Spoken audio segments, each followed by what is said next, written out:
La mayoría de las personas cree que las grandes obras de ingeniería son conquistas de la humanidad, pero hay una construcción en China que ha hecho algo que ningún asteroide, ningún volcán y ningún terremoto ha logrado en siglos: ralentizar la rotación de la Tierra. Y casi nadie lo notó cuando los científicos lo publicaron. Eso no es metáfora, es un hecho documentado. Y detrás de ese dato se esconde una historia que afecta a cada persona que vive en este planeta. Un estudio publicado en la revista Geophysical Research Letters llegó a una conclusión que resulta difícil de asimilar. A lo largo de los últimos siglos, la humanidad ha desplazado el eje de rotación de la Tierra casi 1 metro. No 1 milímetro, no 1 centímetro, casi 1 metro. Y lo hicimos con algo completamente ordinario: las presas. En 2 siglos, se construyeron miles de grandes presas alrededor del mundo. Cada una de ellas acumula una masa de agua enorme en un lugar donde antes no existía. Cuando desplazas tanta masa desde sus ubicaciones naturales hacia un punto concreto, el planeta lo percibe y comienza a girar de forma ligeramente distinta.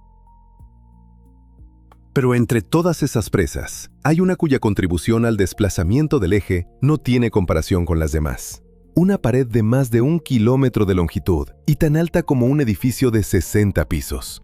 Detrás de ella se acumula un embalse con un peso de 300.000 millones de toneladas de agua. La NASA calculó que cuando ese embalse está completamente lleno, los días en la Tierra se alargan una fracción de microsegundo. Un microsegundo es la millonésima parte de un segundo. El número parece ridículo, pero el hecho de que una sola construcción sea capaz de frenar la rotación de un planeta entero ya no pertenece al mundo de la ingeniería, pertenece a algo distinto. Esa pared es la presa de las Tres Gargantas, en China, la central hidroeléctrica más grande de la historia de la humanidad, y posiblemente el error más costoso que ese país se haya permitido jamás. Pero la pregunta que realmente importa es esta: ¿qué ocurre si no resiste? La historia de esta presa comienza mucho antes del cemento y las excavadoras. La idea de bloquear el río Yangtze la propuso por primera vez un político chino al que en su país todavía llaman el padre de la nación.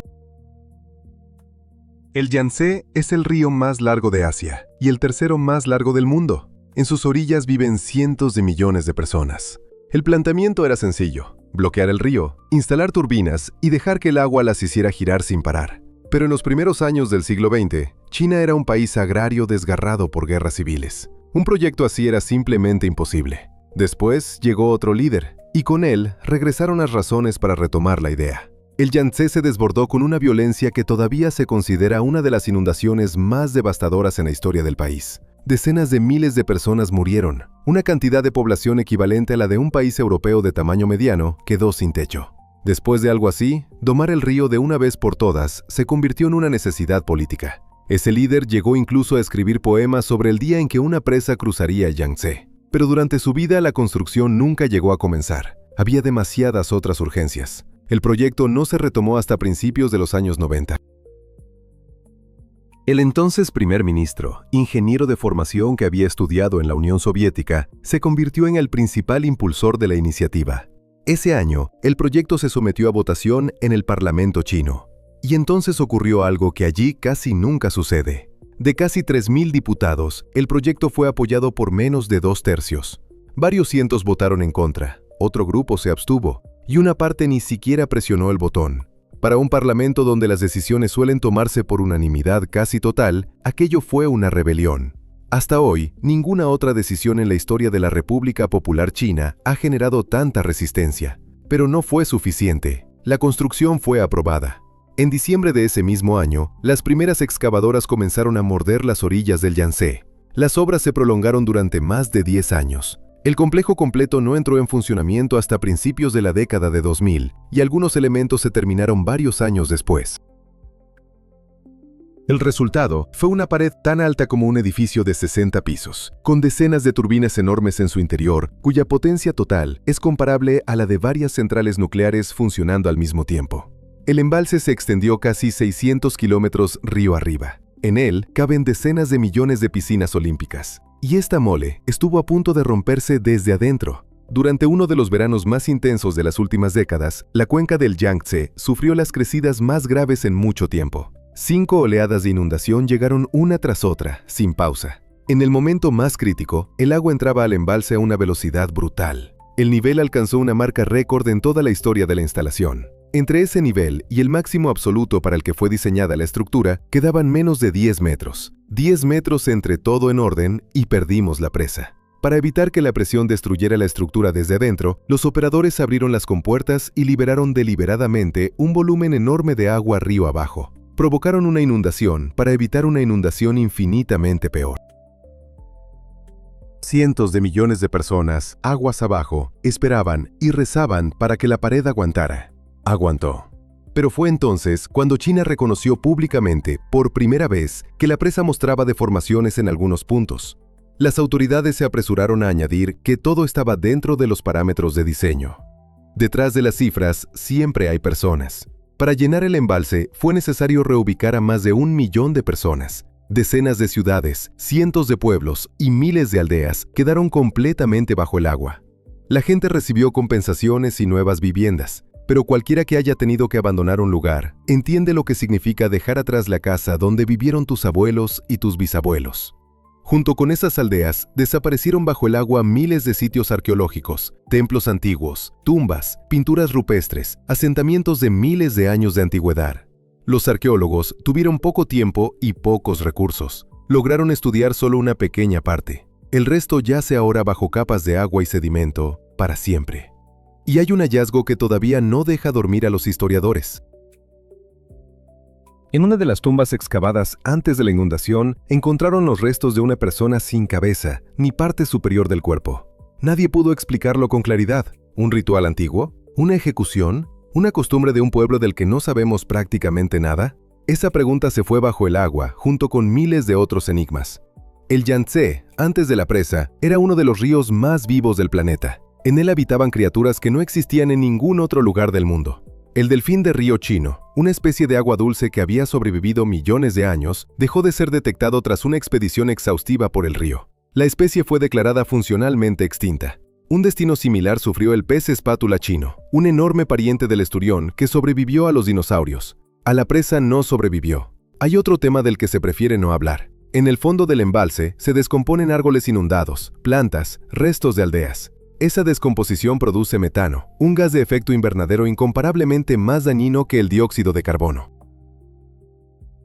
Según los cálculos de los científicos, los grandes embalses en zonas subtropicales emiten tanto metano que toda la supuesta limpieza de la energía hidroeléctrica se convierte en un cuento bien construido. Además, el embalse se va colmatando de sedimentos. El río arrastra millones de toneladas de lodo cada año, y todo ese material se deposita frente a la pared. Con cada década, el volumen útil disminuye y la presión sobre la estructura aumenta. Cuando colocas cientos de miles de millones de toneladas de agua en un mismo punto, la tierra debajo comienza a reaccionar. Los científicos llaman a esto sismicidad inducida. El peso descomunal del agua genera microfracturas en la roca, y la tierra empieza a crujir como un suelo de madera vieja bajo un peso excesivo. Tras el llenado del embalse, el número de pequeños terremotos en la zona de las Tres Gargantas se multiplicó notablemente. Es un hecho registrado. Años después, a aproximadamente 100 kilómetros de la presa, ocurrió un terremoto devastador que se cobró decenas de miles de vidas. Algunos científicos plantearon con cautela la hipótesis de que el embalse podría haber actuado como detonador. No hay pruebas directas. Las autoridades chinas rechazan categóricamente esa versión. En las orillas del embalse se han registrado cientos de grandes deslizamientos de tierra. El nivel del agua oscila decenas de metros según la temporada. Las laderas se saturan y pierden estabilidad. Los ingenieros que inspeccionaron toda la línea de costa encontraron miles de puntos peligrosos, lugares donde una ladera podría derrumbarse al agua sin previo aviso. La ola resultante podría, en teoría, superar la propia pared. La amenaza no viene solo de las profundidades tectónicas, sino también de los propios flancos del embalse. En las orillas del Yangtze vive aproximadamente 1 de cada 20 personas del planeta. Aquí se encuentran los mayores centros industriales del país. Según cifras oficiales, la cuenca del río genera alrededor del 40% del PIB de China. El puerto de Shanghái es el más activo del mundo. Por el propio Yangtze se transporta cada año más carga que por varios de los mayores ríos del mundo juntos. La presa regula el nivel del agua aguas abajo, contiene las inundaciones y mantiene la profundidad navegable en invierno. Si algo le ocurriera a esa pared, el problema no sería solo la ola de agua, se desmoronaría la logística de la mitad de la economía china. Para entender la escala real de ese escenario, basta recordar una historia que en China se ocultó durante mucho tiempo. Cuando un poderoso tifón azotó una provincia, una presa considerada prácticamente indestructible cedió. Detrás de ella, como fichas de dominó, comenzaron a caer las estructuras vecinas. En una sola noche se derrumbaron decenas de diques. Una ola de varios pisos de altura cayó sobre la llanura. Según cifras oficiales, murieron decenas de miles de personas. Según estimaciones independientes, muchas más. El mundo lo supo casi 20 años después, cuando parte de los documentos fueron desclasificados. Aquella presa era incomparablemente más pequeña que las Tres Gargantas. Aguas abajo del Yangtze está Shanghái, casi 25 millones de personas en la desembocadura del río al nivel del mar. Entre la ciudad y una ola no habría colinas ni barreras naturales, solo llanura y ciudades millonarias una tras otra. Se paralizarían de inmediato los puertos de contenedores, las fábricas, la petroquímica, la producción de semiconductores. Las cadenas de suministro de las que depende la mitad de la electrónica mundial se romperían en una sola noche. Cabría pensar que, ante todo esto, China habría frenado, pero no. Se ha anunciado la construcción de una nueva presa que en escala superará a las Tres Gargantas casi 3 veces. Estará ubicada en un río en el Tíbet, junto a la frontera con India. Ese mismo río, al cruzar la frontera, se convierte en la principal arteria fluvial del noreste de India y después fluye hacia Bangladesh. Cientos de millones de personas dependen de esa agua. Con la nueva presa, China tendrá en las cabeceras del río la capacidad de regular su caudal. En la práctica, Pekín obtendrá no solo una presa, sino un grifo gigantesco sobre un río del que dependen 2 países vecinos. Las Tres Gargantas se construyeron como símbolo, como demostración de que el ser humano puede negociar con la naturaleza y someterla a sus planes. El resultado fue ambiguo. La presa genera electricidad, contiene inundaciones, mantiene la navegación. Pero también resultó ser una bomba geológica de efecto retardado, una catástrofe ecológica en curso y el único punto del que depende casi la mitad de la economía china. Y a pesar de todo eso, el país no se detuvo. Fue a construir algo todavía más grande. Como humanidad, hemos levantado miles de presas y hemos desplazado el eje de nuestro propio planeta casi 1 metro. El cemento envejece, el sedimento se acumula, las placas bajo él se mueven. El peso del agua no va a ningún lado. En algún lugar de las orillas del Yangtze, ahora mismo, vive un niño que crecerá en un mundo donde esta pregunta tendrá que responderse en serio. Por ahora, solo miramos esa pared y contamos los microsegundos que añade a nuestros días. Si te interesan historias como esta, suscríbete al canal y deja un me gusta. Es la forma de ayudarnos a seguir contándolas.